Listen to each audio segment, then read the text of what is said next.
ژوند او زده کړه.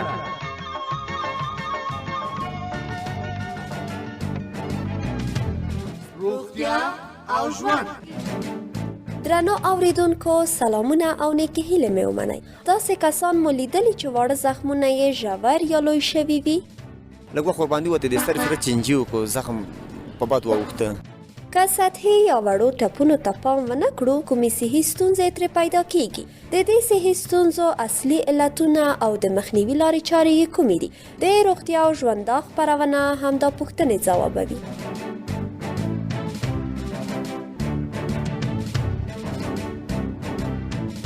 د جراحۍ د څانګې ډاکټران وایي واړه زخمونه هغه دي چې د مختلفو ضربو په وسیله منځته راځي. د پوست د ګرېدو یا څیرې کېدو سبب کیږي. ځینې وخت تر پوست لاندې غوښه او غړي هم غوڅ یا څیریږي او وینه ترې بهیږي. د بدن په هره برخه لکه سر، مخ، شا، نس، لاسونو او پښو کې د مختلفو علتونو په اساس واړه ټپونه جوړېدای شي. خو که د وړو زخمو ته سم پام ونه شي او بې پروایي ورسره وکړو، د صحي ستونزو سبب کېدای شي. په دې اړه زموږ همکار محمدعارف رحیمي له څو کسانو او ډاکټر سره غږېدلی. نوم دې څه دی؟ نوم رئیس خان دی، زه د قرهباغ یم. کوم وخت په کوم شي خوږ شوی چې لاس پښه یو ځای د زخم شوی وي؟ دا د انګورو سباتو ګوته مې خوږ شله، زخم و. دا زخم زر جوړ نه شو، زیات وخت ونیو. څه مشکلات ورڅه پیدا کړل؟ غټ شو، خپله منځه دی، کوم ځای چې زخمي و زور شو، چقر و. کله به د ګوتې ته حرکت ورکولو یا لاس ته په تکلیف دی؟ وزم چې شی مې چې جګون، پړسوب یم دغه یا ګامځي سره چې ولګېدو درد یې کوو. نوم دې څه دی؟ نوم مې لیلا دی. کوم وخت د کوم ځای زخمي شوی، خراب شوی؟ پښه مې زخمي وه، ګوته مې په لاره بیا د تداوي پې ونه کړه، بې پروایي مې ورسره وکړله. زخم مې ژور شو، ګوته مې ترې وپړسېدله، په پښه نه شوی تللی. ډاکټر د ګوتې سره ښکته کړله، ځای د اوس هم شته.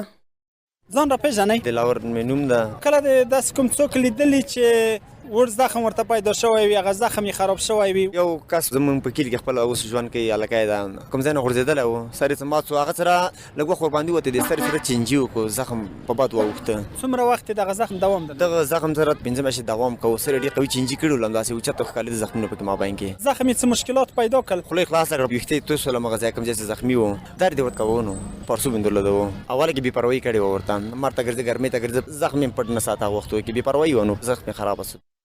ډاکټر صاحب اوریدونکو ته ځان ور پېژنئ؟ ډاکټر محمدعارف رحمنځی د عمومي جراحي متخصص. ډاکټر صاحب که دغه وړو زخمو ته سم پام ونه شي، د کومو صحي ستونزو یا مشکلات سبب کېدای شي؟ که چېرې وړو زخمو ته موږ پاملرنه ونه کړو، التیام یا جوړښت په تعویق لویږي، یعنې زر نه جوړیږي. که چېرې تداوي نه شي، پاملرنه توجه ورته ونه شي، خامخا هغو کې 4 علائم د التهاب منځته راځي چې عبارت دي پړسوب دی، سوروالی دی، ګرموالی دی او درد دی. بعض وخت افرازات په شکل چرک منځته راځي. که چېرې دی جوړ شي، یو خو وخت زمان زیات نیسي او بل ندبه یا تقریبا داغ پاتې کیږي.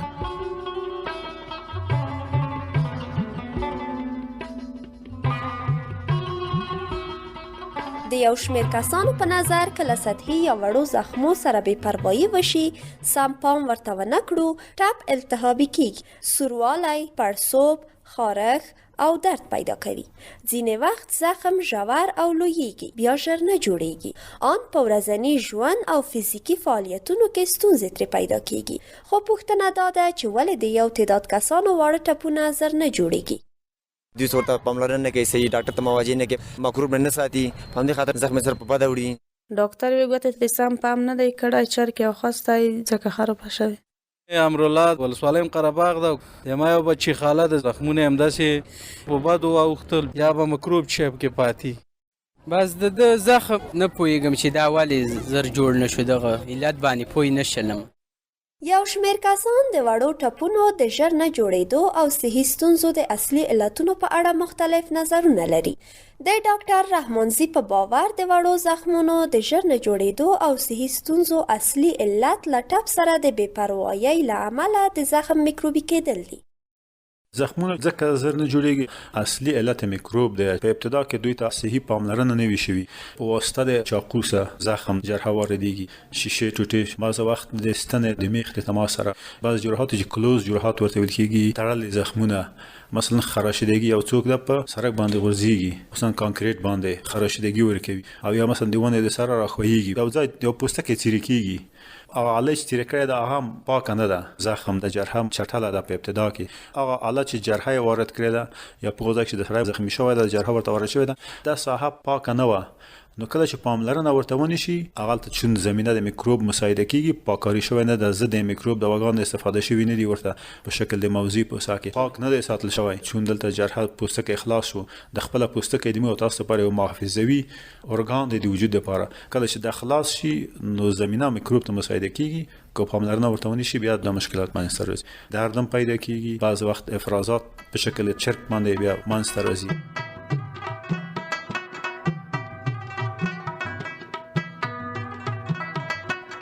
درنو اوریدونکو، تاسو د روغتیا او ژوند خپرونه اورئ چې د افغانستان په تعلیمي مؤسسه کې جوړیږي او موضوع یې وړو ټپونو ته د پام نه کولو له امله د صحي ستونزو او زر نه جوړېدو په اړه ده. روغتیایي کارپوهان نظر لري که له سطحي یا وړو ټپونو سره بې پروایي وکړو، په وخت یې تداوي ونه شي، مختلف میکروبونه زخم ته داخليږي چې د ټپ د التهابي کېدو او ګڼو صحي ستونزو سبب کیدای شي. خو وړو او سطحي ټپونو ته څه رقم پام وکړو او څه ډول یې وساتو څو پرته له مشکلاتو او ژر روغ شي. په دې اړه زموږ همکار له څو کسانو سره لنډې مرکې کړي دي. ته په خپل هم کوم وخت د کوم ځای زخم شوی؟ زما مخکې دغه چې په شیشه باندې پرېک سو، دا لاس مې و دغه ګوته وه، قوي زخم پیدا کړ، نو هغه سره ما سره ټوټه باندې وتړل، د زخم دوا ده، هغه مې کې وراچې بیا سره ټوټه مې ورته تسلي ساعتونو کې تازه کوله، تازه مې بیا سرو سره خولې بنده کړه، اوس جوړ شو په فضل خدای. سره کم د پام ورته کولو چې خراب نشي. زخم ډېر تازه و، خونیزي ډېره کوله، په همه خاطر مې ما جدي پاملرنه ورته وکوله، دوا مې ورباندې اچوله، تازه مې سړي ساعتونو کې مې ټوټه ورته بدلوله، په اسمان پاک مې ساته، زخم مې وچ کړ، جوړ کړ، ما به څه وتړم، بیا مې نور باندې لاس وکړ، په داسې ما د کور کې ویلې وڅ لاس ورباندې مو زخم ته مې بد هغه ته وانه وړي. کله چې د پانسمان یا لته جنډه ځنې پورته کوي، ځینې وخت دا په زخم سریښ وي، تو دا څه رقم کوله؟ کله ما دا ټوټه پاسمان ونه لرې کوم، پاسمان به سره دننه زخم ته ورغلی و، دا لږ نور مواد پکې هماغه وراچوم، الکول حتما د پاسمان په وړاندې ورځي زخم ته کوزېږي که نه، نو ما ډېر په احتیاط سره خلاصوو چې ما زخم بد ته وانه وړي. چې دغسې پام دې ورته وکړو، څه ګټه یې وکړه؟ داسې پام مې ورته وکړو، زخم ډېر سره جوړ شو، بالکل مشکله جوړ شو. نوم دې راته وایي؟ نوم مې سعیدالله دی. کوم ځای د کوم وخت زخم شوی، زر جوړ شوی، پس جوړ شوی؟ یو ځل مې لاس په دروازه باندې زخم شو، له دروازې ونیولم، په هغه ساعت باندې مې په یوه پاکه جنډه باندې وتړله، صابون باندې ومینځلو، ډاکټر ته ورغلم، هغه باندې پاسمان کو، بیا هغه یو څه پاسمان دوا او پاسمان سامان راکړل، او په دغه باندې پاسمان هوا بیا مې هره ورځ پاسمانوله، او یو 15 دقیقې مې لمر ته بیرته پاسمان لڅولو، زر ښه شولو. یو تعداد کسانو چې د ټپي کېدو پر مهال د وړو زخمونو وینه بنده کړې وه، نږدې صحي مرکز یا روغتون او ډاکټر ته تر رسېدو یې ټپونه په پاکو تړمو اوبو او صابون مینځلي وو، یا یې که ټپونه ډېر غټ او خطرناک نه وو، ډاکټرانو ته نه وو ورغلي، بیا یې په پاک پانسمان او ټوکر نه ډېر کلک او نه نرم تړلي وو، کور یې وخت په وخت پانسمانونه ورته بدلول، ټپونه یې له ستونزو پرته روغ شوي وو. د لا زیاتو معلوماتو لپاره زموږ د همکار رحیمي او ډاکټر د مرکې پاتې برخه اورو.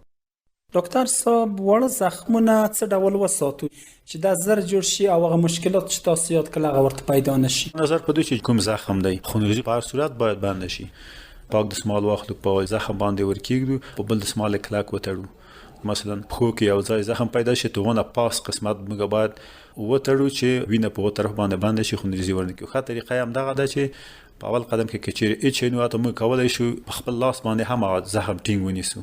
هغه زخمونه چې پاک وي یا د پاک آلې څخه منځته راغلي وي، صرف یو اوبو باندې ومینځل شي یا بعضې خیاطه ګذاري شي. خیاطه ګذاري د زخم ګنډلو ته وایي. که چېرې د خیاطه ګذارۍ ور نه وي، صرف یو خراشیدګي موجوده وي، دواګانې دي چې په باندې باید پاککاري شي او پاک پانسمان ورته وشي، زخمونه چې په شپږو ساعتو اول کې منځته راشي او زر صحي کلینیک ته مراجعه وشي هغه ته ورته خیاطه گذاری شي ترمیم شي یعنی او پانسمان ورته وشي او کچېره د شپږو ساعتو نه وروسته یا د 24 ساعتو نه وروسته مریض مراجعه کوي بیا غاز میکروب مداخله کړي وي په هغه صورت کې جرحه اکثرا خلاصه پاتې کیږي پانسمان ورته کیږي تو چې پاک شي که جرحه وي په خپل بسته کی او که جرحه غټي وي او څو ورځې پانسمان ورته کوي چې د التهاب یا د میکروب علایم پکې ورک شي ورسته موږ ترمیم کوي. که د ناروغ کور لري یا مثلا کس چې زخمی شوی راوز او ضرورت دې ته وی چې د پانسمان کو دغه زخم ته څه ډول دوی پام وکړي. اول قدم کې خو کوشش باید وکړي چې یو صحي مرکز ته مراجعه وکړي چې د وخت نظارت لاندې بیا کې چیرې صحي مرکز لري و زخم وړ و د مو صحي کلینیک مسؤل کس یو راهنمایي واخلي او څه دواګانې ضد میکروب او د پانسمان لپاره بعضی شی چې ورته ضرورت یې هغه ورته ورکوي او په صابون باندې او باندې پاکو مینځي پاکه پټي ورته کې خودل شي د ورځې د یو را خلاصوي لمر د وړانګو ته د نیم ساعت لپاره مواجه کوي خلاص باید پاتې شي. کله بعضی پانسمان دي ګاز زخم سریح وي هغه چې لری کوي درناک وي بعضی وخت وینه کوي بهتره خبر ده چې نور سیروم شي په لاس کې نه درلود جوش به سړی کې هغه مو پټي باندې ورواچي هغه چې کله نرم شو ډیر اسانه جدا کیږي ګاز نه شورته ورکړي په باندې پاک کاری کی پټي نرم پکې د دومره باید ټایټ هم بستنه کی او نه ډیر سست بسته کی متوسط کچېری و جرحه پاکوي کولای شو موږ درې ورځې بعد پانسمان ورته وک اته کچېری اول پانسمان هم نن ورته وکړه درې ورځې بعد پانسمان خلاص کړي چې وضرورت نشه پانسمان کو او کچېری دا چې افرازات درلودل چرکه درلودل باید ورسکه یا ور یا دوه پانسمان ورته وشي. په کوم شیانو صحیح دي یا نه دي صحیح وړول صحیح نه دي واسلین یا کریم نه بهتره خبر ده چې ملهمون استفاده شي هغه بخوي کومه دواګانې چې د ډاکټر هدایت ورکړي شي هغه باید خپل وخت او زمان باندې استفاده وکړي. زخمونه چې بعض وخت خارش بخار ورته کوي دغه د ګراول نه د جلوګری وکي ایواز د چې ګټه ورسوي نور هم کېدای شي باعث خراشیدگی یا زخم وګرځي.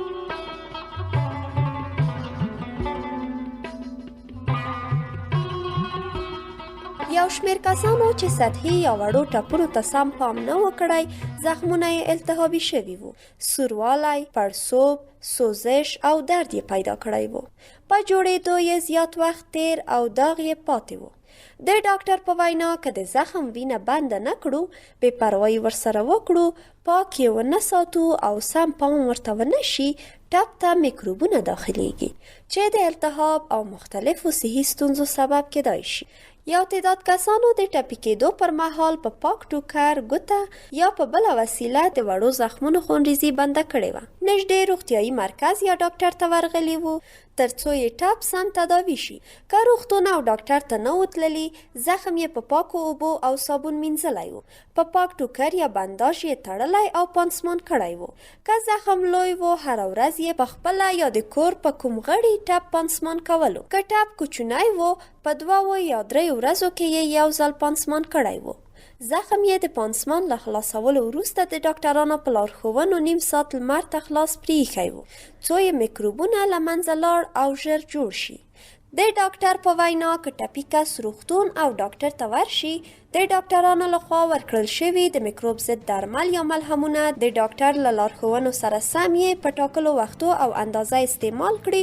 واړه زخمونه په کریمو واسلینو او تیلو غوړ نه کړي و یې نه ګروي نو واړه ټپونه به مو پرته له صحي ستونزو او ژر روغ شي.